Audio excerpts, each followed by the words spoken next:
Hello everyone, कैसे हैं आप। आपका आपके YouTube channel Digvijay commerce classes पर एक बार फिर से स्वागत है। हम आपके लिए अपने इस YouTube channel Digvijay commerce classes पर बीकॉम के सिलेबस के compulsory subject business regulatory framework BRF की पूरी एक सीरीज़ लेके आ रहे हैं, जिसमें आपको एक तरफ से हर एक कॉन्सेप्ट क्लियरली एक्सप्लेन किया जाएगा। आप हमसे जुड़कर अपने कॉमर्स की पढ़ाई एक प्रॉपर वे में पूरी कर सकते हैं। जैसी पढ़ाई आप चाहते हैं यहाँ बिल्कुल वैसी ही पढ़ाई आपको मिलेगी। आपकी पूरी पढ़ाई अब आपकी शर्तों पर होगी।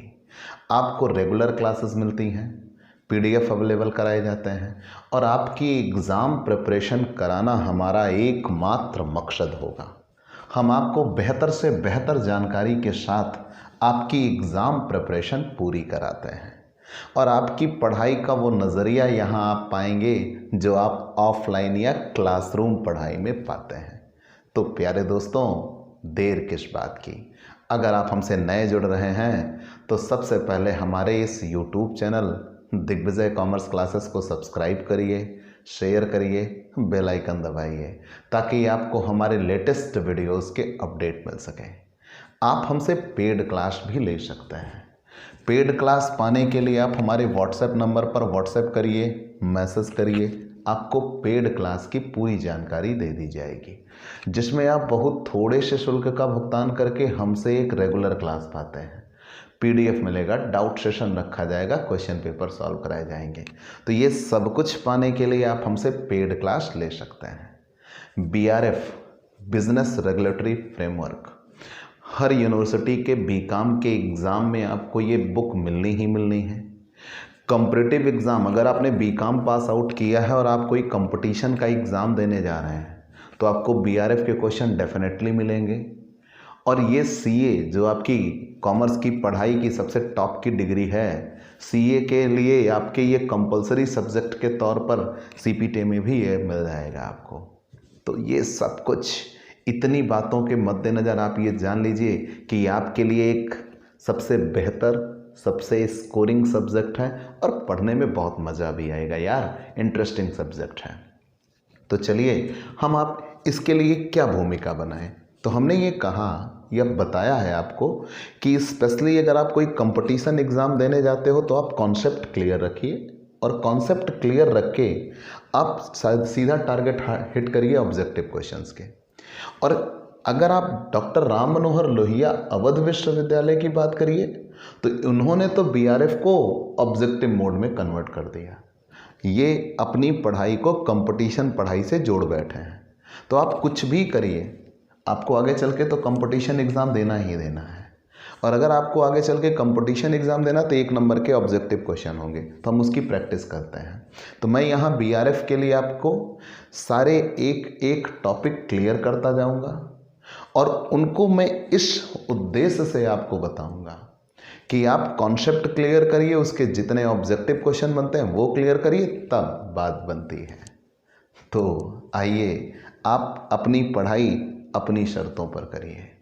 हमारा आज का विषय है न्यायोचित प्रतिफल एवं उद्देश्य, लॉफुल कंसिडरेशन एंड ऑब्जेक्ट। ये न्यायोचित प्रतिफल होता क्या है, पहले हम प्रतिफल जानेंगे। प्रतिफल को सामान्य अर्थों में कहा जाता है कुछ के बदले कुछ। ध्यान देना सब, कुछ के बदले कुछ, ठीक है। तो जब प्रतिफल कहा जाए तो कुछ के बदले कुछ। और ये न्यायोचित कब होगा, यहाँ एक स्टेटमेंट आता है। इस लेसन के लिए हम एक टैगलाइन बोल सकते हैं, सालमन बनाम बेनफील्ड का। स्टेटमेंट ये है कि बिना प्रतिफल के दिया गया वचन एक उपहार मात्र है। अगर हमने किसी को वचन दिया और उससे कोई प्रतिफल तय नहीं किया तो बिना प्रतिफल के दिया गया वचन एक उपहार मात्र है, जबकि प्रतिफल के बदले में दिया गया वचन एक सौदा है। यहाँ साफ तौर पर यह कहा गया कि बिना प्रतिफल के दिया गया वचन एक उपहार मात्र है और प्रतिफल के बदले में दिया गया वचन एक सौदा है। मतलब ये कहा गया कि अगर हम किसी को कोई वचन देते हैं और उसे प्रतिफल नहीं तय करते तो वो हमारे द्वारा दिया हुआ उसको उपहार है। और अगर हमने उसको कोई प्रतिफल दिया और उसके बदले में वचन तय किया, मतलब हमने कोई प्रतिफल के बदले में वचन दिया, तो ये एक सौदेबाजी होगी, एक सौदा होगा। ठीक। और ये कहा किसने है? सालमन तथा विनफील्ड ने ये स्टेटमेंट दिया। चलिए मान लिया। प्रतिफल कहते किसे हैं? ठीक है। What is the meaning of and definition of consideration?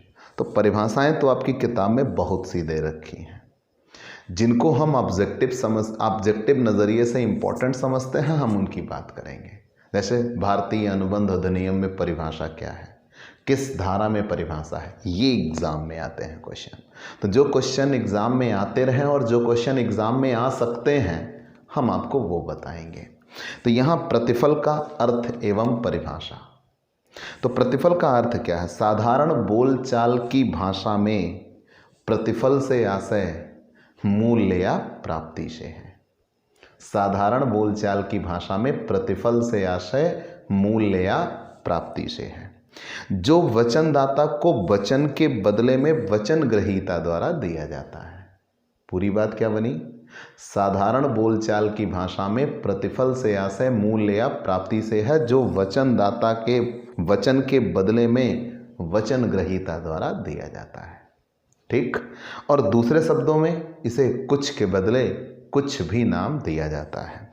चलिए, हमने ये जान लिया कि प्रतिफल से आशय, सामान्य बोलचाल की भाषा में प्रतिफल से आशय मूल्य या प्राप्ति से होता है, जो किसी वचनदाता के वचन के बदले में वचन ग्रहीता द्वारा उसे दिया जाता है। और प्रतिफल को हम कुछ के बदले कुछ भी नाम देते हैं। चलिए, ये इतना तो हमने जान लिया, लेकिन डेफिनेशन पे आते हैं। तो भारत के उच्चतम न्यायालय ने सोनिया भाटिया बनाम उत्तर प्रदेश सरकार के बीच में एक विवाद हुआ। सोनिया भाटिया बनाम उत्तर प्रदेश सरकार के बीच में एक विवाद हुआ, और उस विवाद में ये कहा गया कि प्रतिफल का आशय उस उचित, समान अथवा मूल्यवान लाभ से भी है। ध्यान दीजिएगा, यहाँ क्या कह रहे हैं कि प्रतिफल का आशय उस उचित, समान अथवा मूल्यवान लाभ से है, जो वचनदाता द्वारा वचन ग्रहीता अथवा हस्तांतरणकर्ता द्वारा हस्तांतरिती को दिया जाता है। चलिए, हमने इतना बता लिया, लेकिन इसके बाद और आगे डेफिनेशंस, तो कई डेफिनेशन आपको मिल जाएंगे, जैसे चेशायर तथा फिफूट के अनुसार। तो यहाँ ये कहा गया प्रतिफल वचन का मूल्य है। चेशायर तथा फिफूट ने दिया था कि प्रतिफल वचन का मूल्य है। ब्लैकस्टोन के अनुसार प्रतिफल अनुबंध करने वाले एक पक्षकार द्वारा दूसरे पक्षकार को दिया जाने वाला पारितोषिक है। तो यहाँ सब ने अंततः वही चीज़ें निष्कर्ष के रूप में निकाली हैं, और हम ये कॉन्सेप्ट समझें कि किसी वचन के बदले में दिया गया मूल्य या प्राप्ति ही प्रतिफल कहलाती है। चलिए, जान लिया। लेकिन भारतीय अनुबंध अधिनियम में कहाँ प्रतिफल व्याख्या हुई है? तो भारतीय अनुबंध अधिनियम की धारा 2D, ध्यान दीजिएगा, भारतीय अनुबंध अधिनियम की धारा 2D में प्रतिफल की व्याख्या की गई है। ठीक। एक ऑब्जेक्टिव क्वेश्चन डेफिनेटली हर बार एग्जाम में आया है। प्रतिफल की परिभाषा किस धारा में दी गई है? धारा 2D में दी गई है। तो प्रतिफल की परिभाषा भारतीय अनुबंध अधिनियम की धारा 2D में दी गई है। क्या परिभाषा है? अनुबंध अधिनियम की धारा 2D के अनुसार, ये D को ऐसे ब्रैकेट में लिखता है, ठीक है ना। तो भारतीय अनुबंध अधिनियम की धारा 2D के अनुसार यहाँ ये कहा जाता है, जब वचनदाता की इच्छा पर वचन ग्रहीता अथवा किसी अन्य व्यक्ति ने, जब वचनदाता की इच्छा पर वचन ग्रहीता अथवा किसी अन्य व्यक्ति ने कोई कार्य किया है अथवा करने से विरत रहता है, कोई कार्य करता है अथवा करने से विरत रहता है, कोई कार्य करने अथवा विरत रहने का वचन देता है, तो ऐसा कार्य या विरत या वचन उस वचन के लिए प्रतिफल कहलाता है। ठीक। कि जब कोई व्यक्ति किसी दूसरे की इच्छा पर कोई कार्य करता है या किया है या भविष्य में करने या विरत रहने के संबंध में अपनी इच्छा रखता है, तो ये ऐसा कार्य, विरत या वचन उस वचन के लिए ही क्या कहलाता है? प्रतिफल कहलाता है। तो प्रतिफल की डेफिनेशन भारतीय अनुबंध अधिनियम की धारा 2D में दी गई है। यहाँ कोई भी आप कॉन्सेप्ट दे सकते हो। जैसे मैं अपना स्कूटर 4000 रुपये में आपको बेचना चाहता हूँ, तो मेरे लिए आप 4000 रुपया दीजिएगा, वो मेरे लिए प्रतिफल होगा, और मैं आपको स्कूटर दूंगा, वो आपके लिए प्रतिफल होगा। ठीक, तो प्रतिफल के लक्षण अथवा तत्व क्या है? ठीक है ना, प्रतिफल के लक्षण अथवा तत्व क्या है? हम एक एक चीज जानते हैं कि प्रतिफल के लक्षण अथवा तत्व। तो पहली चीज तो यह है कि प्रतिफल वचनदाता की इच्छा पर होना चाहिए। ठीक, अगर आप वचन ग्रहीता हैं और आप अपनी इच्छा से कुछ भी ला के दे देते हैं तो नहीं। और दूसरी चीज़ यह है कि आप किसी से मांग भी नहीं कर सकते हो। जैसे मान लीजिए कि मेरा कोई पुत्र खो जाए, रब ना करे ऐसा हो, ठीक, लेकिन मान लीजिए कि मेरा एक पुत्र खो जाए, भाई एक ही है यार, ज़्यादा नहीं है, लेकिन मान लो कि मेरा एक पुत्र खो जाए और आप उसे ढूंढने निकल पड़ो। कहा था ना, बहुत आनंद आएगा, टेंशन ना लीजिए। मेरा एक पुत्र खो गया और वो आपको मिल गया, मतलब मिला क्या, आप उसे ढूंढने निकल पड़े, प्रेमवश आप ढूंढने निकल पड़े। एक सर बड़े परेशान है, कहाँ जा पाएंगे, चलो हम ही ढूंढ लेते हैं। आप ढूंढने निकल पड़े और रब की मतलब मेहर हुई कि वो आपको ही मिल गया।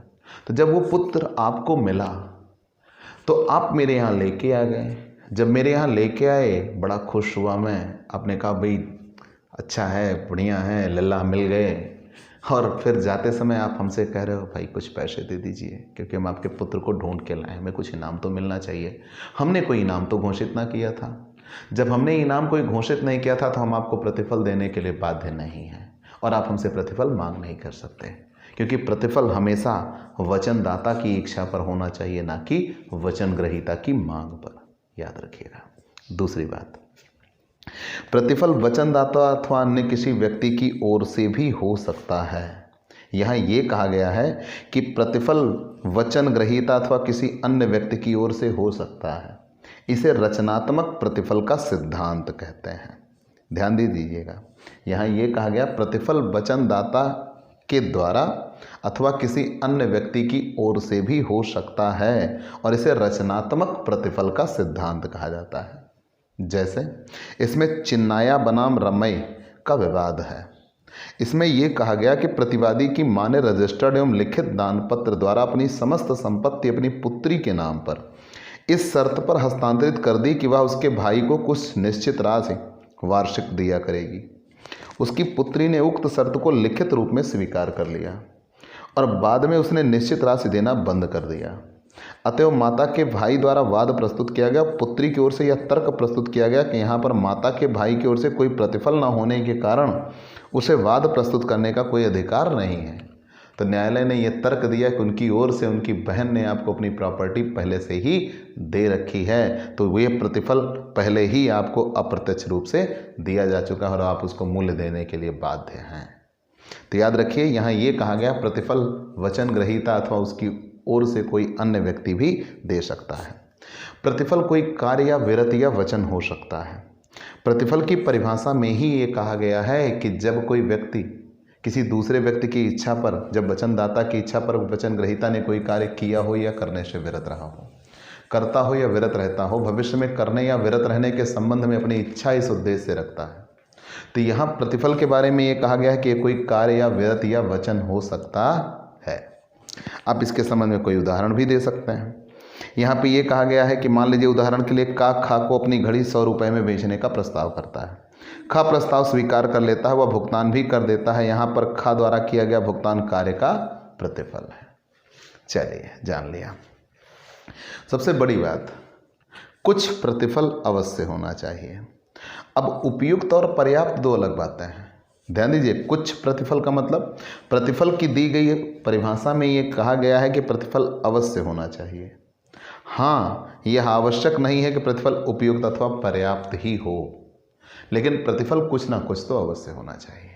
प्रतिफल कुछ हो ये कतई नहीं कहा गया है कि वो उपयुक्त और पर्याप्त हो। यहाँ ये कहा गया है कि प्रतिफल होना चाहिए। जैसे मैं स्वेच्छा से अपना कोई 20,000 का सामान आपको 8,000 रुपये में देने के लिए तैयार हो जाऊँ तो क्या ये व्यर्थ होगा? नहीं, यहाँ प्रतिफल मैंने अपनी इच्छा से 8,000 ही मान लिया है तो ये बिल्कुल भी व्यर्थ नहीं होगा और ये वैध अनुबंध होगा, इसे व्यर्थ घोषित नहीं किया जा सकता।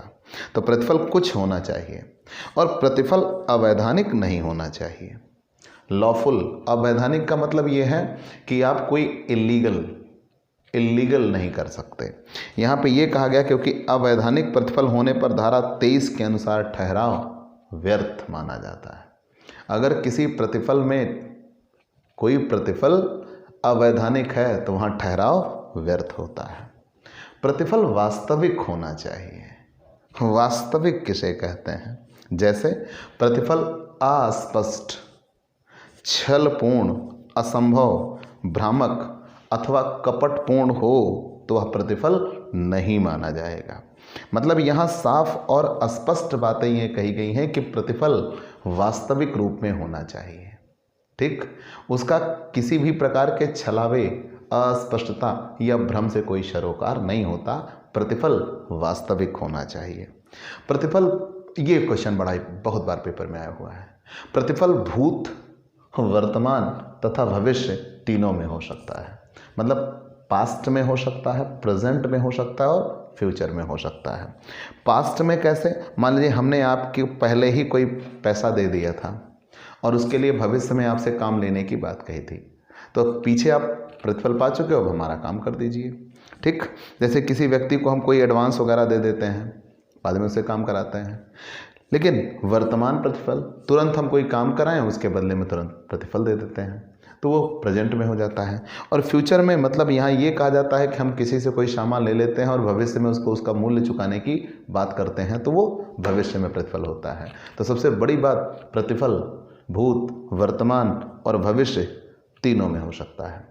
प्रतिफल अनुबंध के लिए प्रत्येक अनुबंध के लिए पृथक प्रतिफल होना चाहिए। मतलब अगर आपने एक साथ कई अनुबंध किए तो हर एक अनुबंध के लिए अलग अलग प्रतिफल होना चाहिए। यह भी आवश्यक है कि पृथक पृथक अनुबंधों के लिए पृथक पृथक प्रतिफल होना चाहिए। और सबसे बड़ी बात, अगर दो अनुबंध किसी पक्षकार के साथ किए जाएं तो प्रत्येक अनुबंध का प्रतिफल निश्चित होना चाहिए और प्रतिफल मूल्यवान होना चाहिए। मूल्यवान प्रतिफल का मतलब यह है कि उसकी कोई एक वैल्यू हो। एंशन ने कहा प्रतिफल का राजनियम की दृष्टि में कुछ मूल्य अवश्य ही होना चाहिए। इसका स्टेटमेंट रहा है एंशन का। एंशन ने ये कहा कि प्रतिफल का राजनियम की दृष्टि में कुछ ना कुछ तो मूल्य होना ही चाहिए। जैसे अपने धर्मगुरु के पास जाता है और उनका आशीर्वाद प्राप्त करने के लिए उन्हें 10,000 रुपये देना स्वीकार करता है। यहाँ पर मूल्यवान प्रतिफल का अभाव है क्योंकि उस आशीर्वाद का कोई मूल्य नहीं है। हाँ जी, वो तो अनमोल है ना। तो अगर किसी का कोई आशीष पाने के लिए आप रुपए देते हो कि श्रीमान जी आपको 21,000 रुपये का आशीर्वाद दे रहे हैं, श्रीमान जी आपको 51,000 रुपये का आशीर्वाद दे रहे हैं, तो उस आशीर्वाद का कोई मूल्य नहीं होता, वो प्रतिफल नहीं है। तो प्रतिफल अवश्य ही मूल्यवान होना चाहिए। चलिए, अनुबंधों के संबंध में अपने ये वैधानिक नियम जाने प्रतिफल के संबंध में। लेकिन यहाँ अनुबंध के लिए अजनबी व्यक्ति कौन होता है? क्या कोई व्यक्ति अनुबंध से अजनबी भी हो सकता है? बिल्कुल, यह एक सामान्य नियम है। जो कोई व्यक्ति अनुबंध का पक्षकार नहीं है और वह व्यक्ति अनुबंध के संबंध में ना तो स्वयं वाद प्रस्तुत कर सकता है और ना ही कोई दूसरा व्यक्ति उसके विरुद्ध वाद प्रस्तुत कर सकता है। मतलब वो खुद किसी और व्यक्ति पर वाद नहीं कर सकता और कोई दूसरा उस पर वाद प्रस्तुत नहीं कर सकता। तो जब ऐसा नहीं हो सकता तो यहाँ पे कोई भी व्यक्ति जिसके विरुद्ध कोई वाद ना प्रस्तुत कर पाए और ना ही वो किसी अन्य व्यक्ति के विरुद्ध वाद प्रस्तुत कर पाए। और अंत में ये कहा जाएगा कि दूसरे शब्दों में अनुबंध के लिए अजनबी व्यक्ति अनुबंध के संबंध में ना तो स्वयं वाद प्रस्तुत कर सकता है ना उसके विरुद्ध कोई वाद प्रस्तुत कर सकता है। केवल अनुबंध के पक्षकार ही उक्त प्रबंध को प्रवर्तित करने के लिए वाद प्रस्तुत कर सकते हैं। इसमें अनुबंध संबंधों का सिद्धांत भी कहता है। चलिए, मान लिया। तो अजनबी व्यक्ति कौन? तो हमने पहले ही बताया, जो किसी भी प्रकार से अनुबंध से संबंधित नहीं है, कोई दूसरा व्यक्ति उनके ऊपर और वो किसी दूसरे व्यक्ति के ऊपर वाद प्रस्तुत नहीं कर सकते उस अनुबंध को लेकर, तब उसे ही क्या कहा जाएगा, अनुबंध से अनजान व्यक्ति या अजनबी व्यक्ति कहा जाएगा।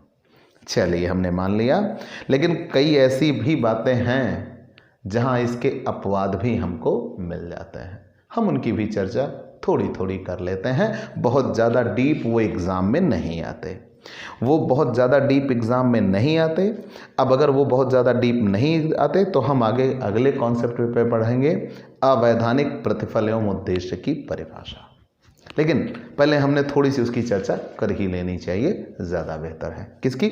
मैंने अभी आपको बताया कि अनुबंध के लिए अजनबी व्यक्ति कौन, तो जो व्यक्ति अनुबंध का पक्षकार नहीं है और वो किसी दूसरे व्यक्ति पर अनुबंध के लिए कोई वाद प्रस्तुत नहीं कर सकता और कोई दूसरा व्यक्ति उसके ऊपर वाद प्रस्तुत नहीं कर सकता, तो वो अनुबंध के लिए एक अजनबी व्यक्ति होगा। ठीक है, चलिए हमने ये जान लिया।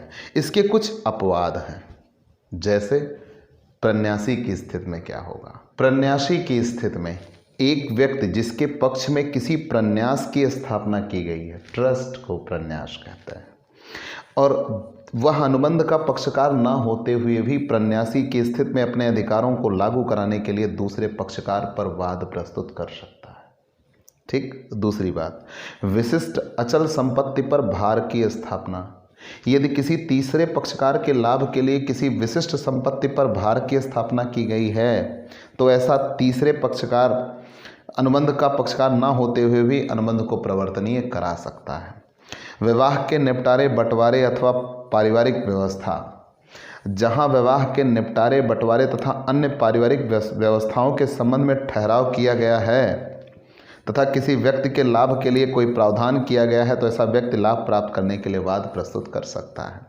तो ये ऐसी चीज़ें हैं जो आपको जाननी चाहिए, बाकी इससे ज़्यादा ज़रूरत नहीं है। अवैधानिक प्रतिफल या उद्देश्य क्या होते हैं? अवैधानिक प्रतिफल, अवैधानिक प्रतिफल कहते किसे हैं?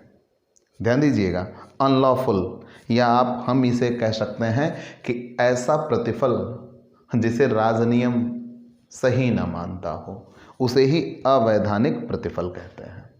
तो ध्यान दीजिएगा, अवैधानिक प्रतिफल की धारा 23 है, ये पेपर में आ चुका है, याद रखिएगा धारा। अब प्रतिफल की परिभाषा क्या है? धारा 2D। अवैधानिक प्रतिफल की धारा क्या है? 23। तो अनुबंध अधिनियम की धारा 23 के अनुसार प्रत्येक ठहराव में निम्नलिखित दशाओं को छोड़कर प्रतिफल एवं उद्देश्य वैधानिक माना जाता है। तो जब वैधानिक होगा तो फिर वो अवैधानिक नहीं होगा। तो यहाँ ये कहा गया कि यही परिस्थितियाँ छोड़ दीजिए तो प्रतिफल क्या होगा? अवैधानिक होगा। तो पूरी बात समझिए, अनुबंध अधिनियम की धारा 23 में ये कहा गया है कि प्रत्येक ठहराव में निम्नलिखित दशाओं को छोड़कर प्रतिफल वैधानिक होता है। पहला, यदि वह राजनियम द्वारा वर्जित हो। अगर राजनियम द्वारा, ठीक है ना, किसी कानून द्वारा यदि वह राजनियम द्वारा प्रतिफल वर्जित कर दिया गया है तो फिर वो अवैधानिक ही होगा, फिर वैधानिक नहीं हो सकता। ठीक। दूसरा, यदि वह इस प्रकार का हो कि अनुमति दी जाए तो वो किसी भी प्रकार के अधिनियम के आदेशों को निष्फल कर देगा, तभी भी वो अवैधानिक होगा। तीसरा, यदि प्रतिफल कपटमय है तो भी अवैधानिक होगा। चौथा, यदि उससे दूसरे व्यक्ति के शरीर अथवा संपत्ति को क्षति पहुंचती हो तो भी प्रतिफल अवैधानिक होगा। पांचवा, यदि न्यायालय की दृष्टि में वो अनैतिक हो। और छठवां, यदि न्यायालय की दृष्टि में वह लोक नीति के विरुद्ध हो। अगर ये 6 नहीं हुए तो प्रतिफल वैधानिक होगा, और ये भारतीय अनुबंध अधिनियम की धारा 23 कहती है। और अगर इन 6 में से कोई भी हुआ तो फिर प्रतिफल अवैधानिक नहीं वैधानिक होगा। ठीक है ना। यहाँ ये कहा, अगर ये 6 नहीं है तो प्रतिफल क्या होगा? वैधानिक होगा, और अगर ये 6 है तो फिर प्रतिफल क्या होगा? अवैधानिक होगा। तो पहला, यदि वह राजनियम द्वारा वर्जित हो। यदि वह राजनियम द्वारा वर्जित हो, यदि किसी राजनियम द्वारा निषेध हो तो अनुबंध का वचन अथवा वचन का प्रतिफल अथवा उद्देश्य राजनियम द्वारा वर्जित हो तो उसे उस प्रकार ठहराव अवैध माना जाएगा। ठीक, जैसे यहाँ यूनिवर्सल प्लास्ट बनाम संतोष कुमार गुप्ता, यूनिवर्सल प्लास्ट बनाम संतोष कुमार गुप्ता, यहाँ पे ये एक केसला हुआ था। इस केसला में ये हुआ कि यूनिवर्सल प्लास्ट ने संतोष कुमार गुप्ता को कुछ तकवे बेचने का अनुबंध किया, जिसके लिए टेक्सटाइल कमिश्नर की अनुमति आवश्यक वस्तु अधिनियम के अंतर्गत लेना आवश्यक था, और संतोष कुमार गुप्ता ने यूनिवर्सल प्लास्ट को 10,000 अग्रिम दे दिए थे। दिल्ली उच्च न्यायालय द्वारा निर्णय दिया गया कि अनुबंध व्यर्थ था, अग्रिम दी गई राशि नहीं लौटाई जाएगी। क्यों? क्योंकि यहाँ ये कहा गया था कि पहले आप कमिश्नर की अनुमति ले लीजिए, अगर आपने कमिश्नर की अनुमति लिया तो ही अनुबंध हो सकता है, नहीं तो अनुबंध नहीं हो सकता। और फिर आपने 10,000 रुपये एडवांस दे दिए तो वो फिर अगर अनुबंध रोक दिया गया तो आप उसके पाने के अधिकारी नहीं होंगे। ठीक है, चलिए मान लिया। तो यहाँ प्रतिफल को वैधानिक कब माना जाएगा? जब वो राज नियम द्वारा अवैध वर्जित या राज नियम द्वारा वर्जित ना हो। अगर राज नियम द्वारा वर्जित है तो फिर अवैध है, और अगर राज नियम द्वारा वर्जित नहीं है तो वैध है। दूसरा, यदि किसी अधिनियम के आदेशों को निष्फल कर देगा तो, जैसे यहाँ ये कहा जाता है कि यदि कोई दिवालिया अपने ऋणी या अपने अन्य लेनदारों के बजाय किसी एक लेनदार को प्राथमिकता देने के उद्देश्य से उसे पूरा भुगतान करने का वचन देता है तो ये दिवालिया अधिनियम के अंतर्गत व्यर्थ माना जाएगा। मतलब अगर ऐसा कोई काम किया जाए जो किसी एक व्यक्ति विशेष के लिए कर दिया गया, बाकी अन्य के अधिकारों को वो छीन रहा है, यदि वह किसी अन्य अधिनियम के आदेशों को निष्फल कर देगा तो इस प्रकार दिया गया प्रतिफल भी क्या होता है? व्यर्थ होता है, अवैधानिक होता है। चलिए मान लिया। यदि वह कपटमय हो, कपटमय किसे कहते हैं? यदि कोई ठहराव कपटपूर्ण ढंग से जानबूझकर किया जाए तो वह व्यर्थनीय होता है। उदाहरण के लिए, गणेश भूमि के किसी मालिक का एजेंट होने के कारण अपने नियोक्ता की जानकारी के बिना रुपया लेकर उसकी भूमि का पट्टा राम के लिए करने का सुझाव कराता है। यहाँ पर गणेश और राम के बीच ठहराव व्यर्थ है, क्योंकि इसमें गणेश के सुझाव के कारण नियोक्ता के साथ कपट है। ठीक, वो किसी व्यक्ति विशेष से जुड़ा हुआ है और अपने मालिक से कहता आप इनको पट्टा कर दीजिए, बेहतर है, पैसा ले लिया है। तो यहाँ पर उसने जो प्रतिफल दिया वो क्या था? कपटपूर्ण था। तो ऐसी ही बातें यहाँ कही गई हैं। यदि उससे किसी दूसरे व्यक्ति के शरीर अथवा संपत्ति के लिए क्षति पहुँचती है, आपने जो प्रतिफल तय किया, यदि उससे किसी दूसरे व्यक्ति के लिए कोई क्षति पहुँचती है, नुकसान होता है, तो वो प्रतिफल भी अवैधानिक माना जाएगा। बा को 500 रुपये देता है कि वो जाके का को पीट दे, मतलब आप किसी को मारपीट करने के लिए पैसे देते हो, तो इस प्रकार दिया गया प्रतिफल अवैधानिक है, उसे वैधानिक नहीं कहा जाएगा। ठीक, यदि न्यायालय की दृष्टि में वो अनैतिक हो तो जिसे न्यायालय अनैतिक मानता है वो भी प्रतिफल कभी भी फिर वैधानिक नहीं हो सकता। जैसे मैंने यहाँ आपको कई नियम बताए ना कि यदि वो प्रतिफल राजनियम द्वारा वर्जित है, यदि वो प्रतिफल राजनियम द्वारा वर्जित है तो फिर वो वैधानिक नहीं हो सकता। दूसरा, यदि वो किसी अन्य अधिनियम के नियमों को तोड़ देगा तभी भी वो वैधानिक नहीं हो सकता। यदि वो कपट में हो तो भी वैधानिक नहीं हो सकता। और यदि वो उससे किसी दूसरे व्यक्ति के शरीर अथवा संपत्ति को कोई क्षति पहुंचती है तो भी वो वैधानिक नहीं होगा। और यदि न्यायालय उसे उपयुक्त नहीं मानता तो भी वो अवैध होगा। यहाँ पे ये दिया गया है कि यहाँ पे कई चीज़ें, कुछ अनैतिकता के उदाहरण दिए गए हैं, वो अमर्यादित शब्दों में है, लेकिन अब चूँकि हम बता रहे हैं तो हमें बताना हमारा फर्ज बनता है। देखिएगा, यदि न्यायालय की दृष्टि में वह अनैतिक हो, कैसे? ऐसा ठहराव जिससे व्यक्तियों के बीच अनैतिक संबंधों को प्रोत्साहन मिलता हो, अनैतिक कहलाता है और व्यर्थ होता है। फिर से जान लीजिए, ऐसा ठहराव जिससे व्यक्तियों के बीच अनैतिक संबंधों को प्रोत्साहन मिलता हो, अनैतिक कहलाता है और व्यर्थ होता है। जैसे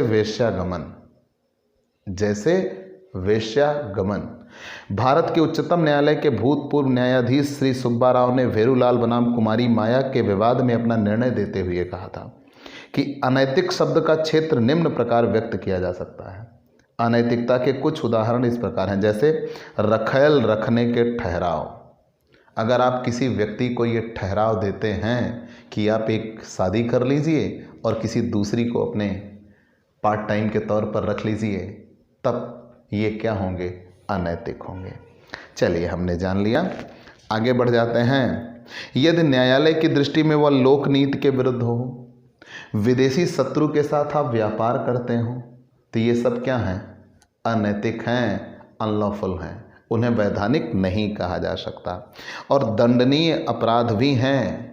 अब दंडनीय अपराध में क्या होते हैं? जैसे आप पैसा लेकर किसी व्यक्ति को सुलह आदि करने के लिए कहते हो, यहाँ पर जैसे आ बा के लड़के को प्रायः रास्ते में तंग करता है और इस पर बा आ के विरुद्ध न्यायालय में वाद प्रस्तुत करता है। बाद में आ के द्वारा आवश्यक प्रतिफल तथा भविष्य में ऐसा कार्य न करने का विश्वास प्राप्त होने पर बा का पिता वाद उठाने के लिए सहमत हो जाता है। यह सुलह करने योग्य अपराध है। ठीक, यह सुलह करने योग्य अपराध है और यह भी दंडनीय अपराध की श्रेणी में आते हैं और इन्हें सदैव अनलॉफुल माना जाता है, अनैतिक माना जाता है। तो आप ये जानते रहिए। अगर इसमें आपने कई चीज़ें और भी जानी, पैतृक अधिकार में रुकावट पहुंचाने का ठहराव, ये हम पीछे बता चुके हैं। अगर किसी व्यक्ति की कोई पैतृक प्रॉपर्टी है तो उस प्रॉपर्टी को वो बिल्कुल इस्तेमाल कर सकता है, और अगर उसकी कोई पैतृक प्रॉपर्टी को कोई व्यक्ति ऐसा कोई अधिकार या ऐसा कोई लेके आता है, ठहराव या अनुबंध लेके आता है जिससे उसको पैतृक प्रॉपर्टी के प्रयोग करने से वंचित किया जाएगा, तो ये लोक नीति के विरुद्ध होगा और इस प्रकार ये ठहराव क्या होता है? व्यर्थ होता है। माता पिता को अपने बच्चों का पालन पोषण करने का पैतृक अधिकार है, ध्यान दीजिएगा। तो पैतृक अधिकार में रुकावट डालने के ठहराव अगर किए जाएं तो ये क्या होंगे? लोक नीति के विरुद्ध होते हैं और इस तरह के ठहराव क्या होंगे? व्यर्थ होंगे। चलिए, कर्तव्य पालन से विमुख कराने का ठहराव। अगर सरकारी कर्मचारियों को रिश्वत देकर कोई अवैधानिक कार्य कराया जाए, अवयस्क के माता पिता या संरक्षकों को रुपया देकर उसको अवयस्क के विवाह के लिए राजी कराया जाए, तो ये सब चीज़ें क्या होती हैं? लोक नीति के विरुद्ध हैं और ये अवैधानिक प्रतिफल में आते हैं। विवाह में रुकावट डालने वाले ठहराव। तो अगर विवाह में रुकावट डालने के ठहराव किए जाए तो वह भी लोक नीति के विरुद्ध हैं और अनैतिक ही होते हैं। चलिए, तो यहाँ कई आपने जान लिया। आंशिक रूप में प्रतिफल तथा उद्देश्य अवैधानिक होने पर क्या होगा? मतलब उसका कुछ हिस्सा अवैधानिक है और कुछ हिस्सा सही है। तो धारा 24 में इसकी व्याख्या की गई है। देखिएगा, यहाँ बहुत से ऑब्जेक्टिव बातें निकल के आती हैं, हम एक एक को कुरेद रहे हैं। ठीक, हमने आपको ये बताया कि प्रतिफल होता क्या है, प्रतिफल की परिभाषा क्या है, फिर प्रतिफल के हम सामान्य वैधानिक नियम की ओर बढ़ चले। फिर हमने आपको ये बताया कि प्रतिफल कब अवैधानिक प्रतिफल होगा और अवैधानिक प्रतिफल में आप ये सारी चीज़ें पढ़ रहे हैं, अनलॉफुल। अब आपने ये जानना है कि आंशिक रूप में प्रतिफल का उद्देश्य अवैधानिक कब होगा, मतलब कुछ हिस्सा उसका वैधानिक और कुछ हिस्सा अवैधानिक होगा, कब? तो अनुबंध अधिनियम की धारा 24 के अनुसार, अनुबंध अधिनियम की धारा 24 के अनुसार यदि एक या एक से अधिक उद्देश्यों के प्रतिफल का कोई अंश अथवा किसी एक उद्देश्य के कई प्रतिफल में से कोई एक अथवा किसी एक का कोई अंश अवैधानिक हो तो ठहराव व्यर्थ होगा। जैसे आप बा की ओर से नील के वैध रूप से तैयार किए जाने तथा दूसरी वस्तुओं के अवैध व्यवसाय का वचन देता है, तो बा इस कार्य के लिए आपको 10,000 रुपये वार्षिक देने का वचन देता है। यह ठहराव व्यर्थ है क्योंकि आ के वचन का उद्देश्य तथा उसका प्रतिफल आंशिक रूप से अवैध है। मतलब यदि आप एक लीगल व्यापार की आड़ में इलीगल काम भी करने का वचन देते हो, तो ध्यान दीजिए, अगर कुछ हिस्सा वैध है और कुछ हिस्सा अवैध है तो फिर पूरा अवैध ही माना जाएगा, वैध नहीं माना जाएगा। अगर किसी ठहराव में प्रतिफल ही ना हो तो आपने ये जाना प्रतिफल कहते किसे हैं। आपने उसके नियम जान लिए, आपने ये जान लिया कि प्रतिफल वैधानिक होना चाहिए, और आपने ये भी जान लिया कि प्रतिफल अवैधानिक कब होता है। अब आप ये जानिए कि अगर प्रतिफल हो ही ना तो, मतलब हो तो सही हो, अगर गलत हुआ तो क्या होगा, हमने वो बता दिया कि मुख्यतः व्यर्थ होता है। लेकिन अगर यहाँ आ गए कि क्या प्रतिफल रहित ठहराव हो सकता है, और प्रतिफल रहित ठहराव सदैव क्या होते हैं, व्यर्थ होते हैं। यहाँ दिया गया ना स्टेटमेंट टैगलाइन कि बिना प्रतिफल के दिया गया वचन एक उपहार होता है, और प्रतिफल के बदले में दिया गया वचन एक सौदा है। ठीक है, सालमंड और विनफील्ड ने ये कहा था। अनुबंध अधिनियम में उन्होंने उनकी पुस्तक है लॉ ऑफ कॉन्ट्रैक्ट, ध्यान दीजिएगा, अनुबंध अधिनियम नामक किताब किसकी लिखी गई है, सालमंड तथा विनफील्ड ने लिखी है। एक ऑब्जेक्टिव क्वेश्चन, अनुबंध अधिनियम किताब किसके द्वारा लिखी गई है, सालमंड तथा विनफील्ड ने लिखा है। तो सालमंड तथा विनफील्ड ने अनुबंध अधिनियम नामक किताब में ये लिखा है कि बिना प्रतिफल के दिया गया वचन एक उपहार मात्र है, और प्रतिफल के बदले में दिया गया वचन एक सौदा।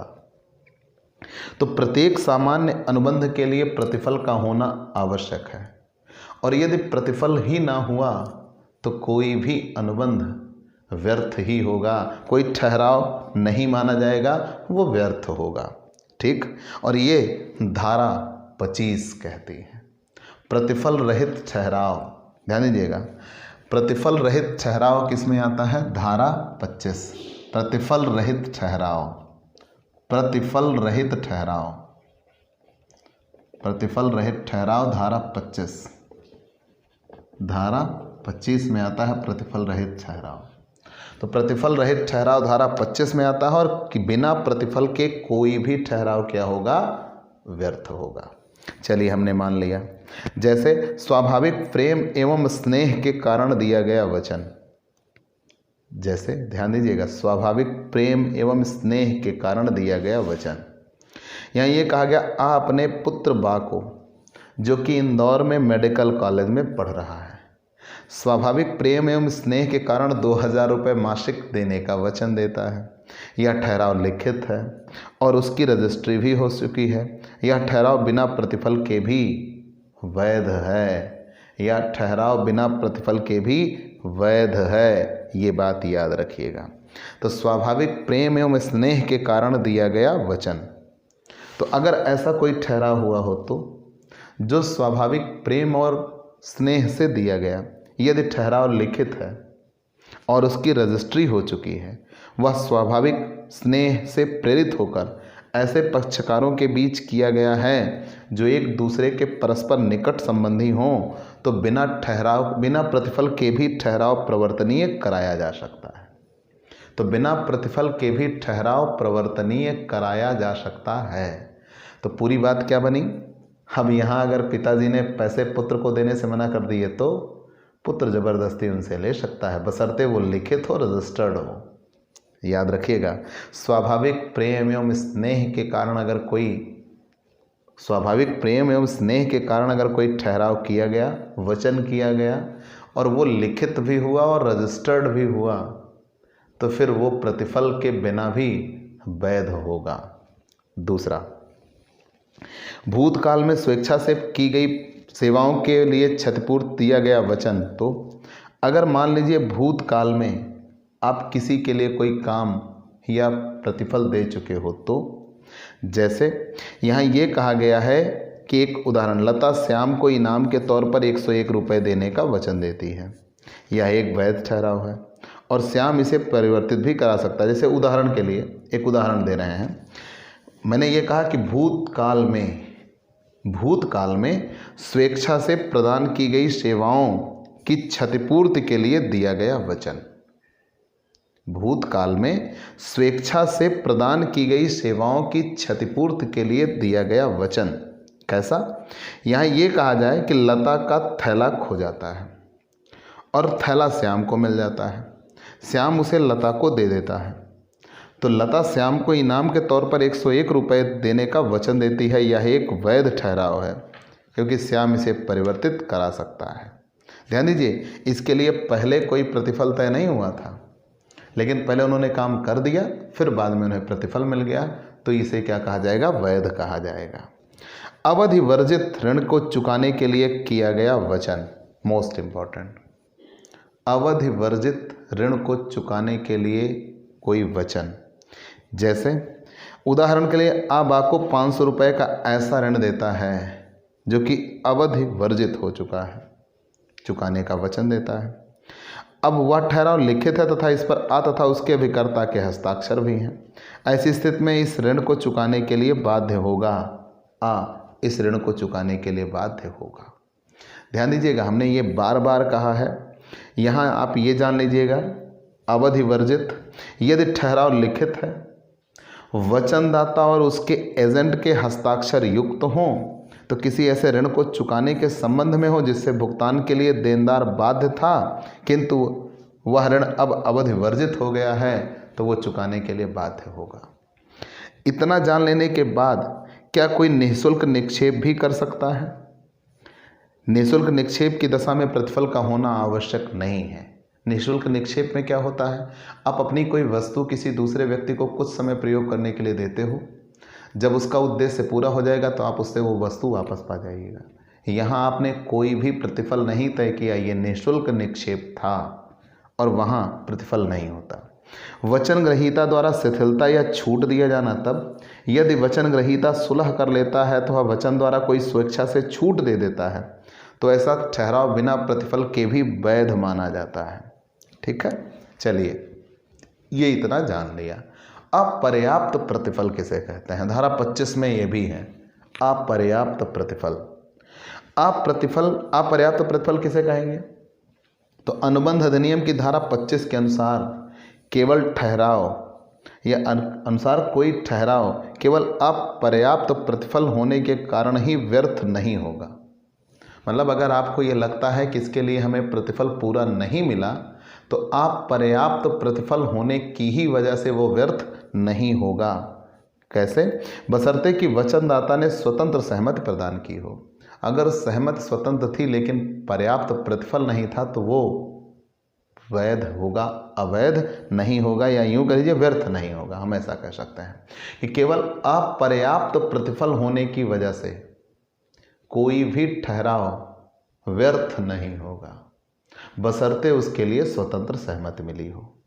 अब अगर आप किसी को 5,000 रुपये का सामान 500 रुपये में ले रहे हो और वो आपको स्वतंत्र सहमति दे रहा है, तो फिर वो व्यर्थ नहीं माना जाएगा। और अगर उसकी सहमति स्वतंत्र नहीं है, आप उसे उत्पीड़न किए हो, तो फिर उसे आप पर्याप्त प्रतिफल के अभाव में क्या माना जाएगा? फिर वो वैध नहीं माना जाएगा। ठीक है, तो चलिए आपने ये जान लिया। हमने ये कहा कि अपर्याप्त प्रतिफल की वजह से कोई ठहराव व्यर्थ नहीं होगा, बशर्ते सहमति स्वतंत्र रही हो। अब किसी व्यक्ति का ज़्यादा का सामान आप कम में ले रहे हो और वो ज़बरदस्ती तैयार हो रहा है, मतलब आप उससे उत्पीड़न कर रहे हो, तो सहमत स्वतंत्र नहीं है। और जब सहमत स्वतंत्र नहीं है तो फिर व्यर्थ होगा, व्यर्थ नहीं होगा, पीड़ित पक्षकार की इच्छा पर व्यर्थ नहीं होगा।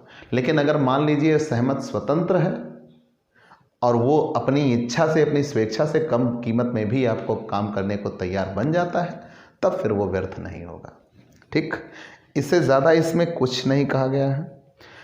ऑब्जेक्टिव क्वेश्चन जान लीजिए। प्रतिफल हो सकता है भूत, वर्तमान, भविष्य, भूत, वर्तमान, भविष्य तीनों, तो क्या हो सकता है? हमने बताया है तीनों हो सकता है। ठीक, भूत, वर्तमान और भविष्य तीनों हो सकता है। प्रतिफल कपट में होने पर ठहराव क्या होता है? अगर प्रतिफल कपट में है तो ठहराव क्या होगा? व्यर्थ या व्यर्थनीय? व्यर्थनीय होगा। कारण अगर प्रतिफल कपट में होता है तो पीड़ित पक्षकार की इच्छा पर यह क्या होगा? व्यर्थनीय होगा। अगर प्रतिफल लोकनीति के विरुद्ध होते हैं तो, अगर प्रतिफल लोकनीति के विरुद्ध होते हैं तो ठहराव व्यर्थ होता है, याद रखिएगा। अगर प्रतिफल लोकनीति के विरुद्ध होते हैं तो व्यर्थ होता है। जैसे विवाह आदि में पैतृक अधिकार में रुकावट डालने के ठहराव, ये सब लोक नीति के विरुद्ध हैं, तो ये व्यर्थ होंगे। पैतृक अधिकार में रुकावट डालने वाला ठहराव लोक नीति के विरुद्ध ठहराव है और ये व्यर्थ होता है। विवाह में दलाली का ठहराव ये भी व्यर्थ होता है।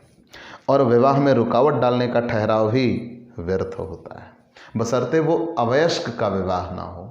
अगर अवयस्क का विवाह हो तो फिर तो भैया कर सकते हैं, रोक लगा सकता है, फिर वो व्यर्थ नहीं होगा। तो पूरी बातें हमने आपको बता दिया। अवैधानिक प्रतिफल एवं उद्देश्य जान लिया आपने। अवैधानिक प्रतिफल कब कब होगा? यदि वो राजनियम द्वारा वर्जित हो, यदि वो इस प्रकार का हो कि अनुमति दी जाए तो किसी भी राजनियम या राजाज्ञा को वो भंग कर देगा, तोड़ देगा, यदि वह कपटमय हो, यदि उससे दूसरे व्यक्ति के शरीर अथवा संपत्ति को कोई क्षति पहुंचती हो, और यदि न्यायालय की दृष्टि में वो अनैतिक हो, और यदि वो न्यायालय की दृष्टि में लोक नीति के विरुद्ध हो। तो अगर न्यायालय की दृष्टि में लोक नीति के विरुद्ध कहा जाए तो न्यायालय की दृष्टि में लोक नीति के विरुद्ध क्या क्या आते हैं, मैंने भी बताया। विदेशी शत्रु के साथ व्यवहार, दंडनीय अपराध संबंधी विवादों को रोकने अथवा दबाने का ठहराव, दंडनीय अपराध संबंधी विवादों को रोकने अथवा दबाने का ठहराव, उपाधि अथवा पदवी के विक्रय का ठहराव, ये सब क्या होते हैं? लोक नीति के विरुद्ध होते हैं।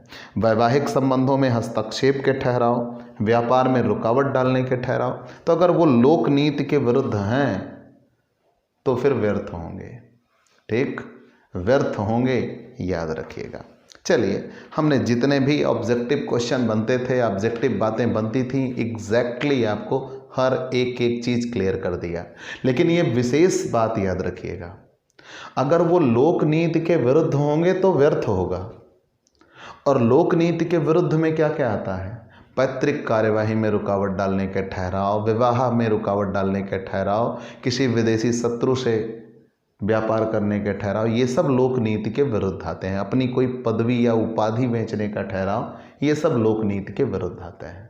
तो अगर कोई भी ठहराव लोक नीति के विरुद्ध होगा, कोई भी ठहराव लोक नीति के विरुद्ध होगा, तो फिर वो वैध नहीं होगा, अवैध होगा। ये विशेष रूप से याद करिएगा। ठीक, कोई भी ठहराव अगर लोक नीति के विरुद्ध होगा तो अवैध होगा। चलिए, हमने ये जान लिया, बिल्कुल एक तरफ से आपको हमने बता दिया। तो इस टॉपिक में इतना ही आपको जानना था, इससे ज़्यादा नहीं जानना। ठीक, तो आपको ये क्लास कैसी लगी हमें ज़रूर बताइएगा। आपके लाइक और कमेंट का इंतज़ार रहेगा। विशेष बात, अगर प्रतिफल लोक नीति के विरुद्ध होंगे तो मैंने बताया ना कि ये फिर व्यर्थ होगा। अगर लोक नीति के विरुद्ध होंगे, और अगर कपट में होगा तब तो फिर व्यर्थ नहीं होगा, पीड़ित पक्षकार की इच्छा पर। याद रखिएगा। अगर आप हमसे नए जुड़े हैं तो सबसे पहले हमारे इस YouTube channel Digvijay commerce classes को सब्सक्राइब करिए, शेयर करिए, हम बेल आइकन दबाइए, ताकि आपको हमारे लेटेस्ट वीडियोस के अपडेट मिल सकें। आप हमसे पेड क्लास भी ले सकते हैं। पेड क्लास पाने के लिए आप हमारे व्हाट्सएप नंबर पर व्हाट्सएप करिए, मैसेज करिए, आपको पेड क्लास की पूरी जानकारी दे दी जाएगी, जिसमें आप बहुत थोड़े से शुल्क का भुगतान करके हमसे एक रेगुलर क्लास पाते हैं। PDF मिलेगा, डाउट सेशन रखा जाएगा, क्वेश्चन पेपर सॉल्व कराए जाएंगे। तो ये सब कुछ पाने के लिए आप हमसे पेड क्लास ले सकते हैं। तो आज की क्लास में इतना ही। चलते हैं दोस्तों, बाय बाय दोस्तों।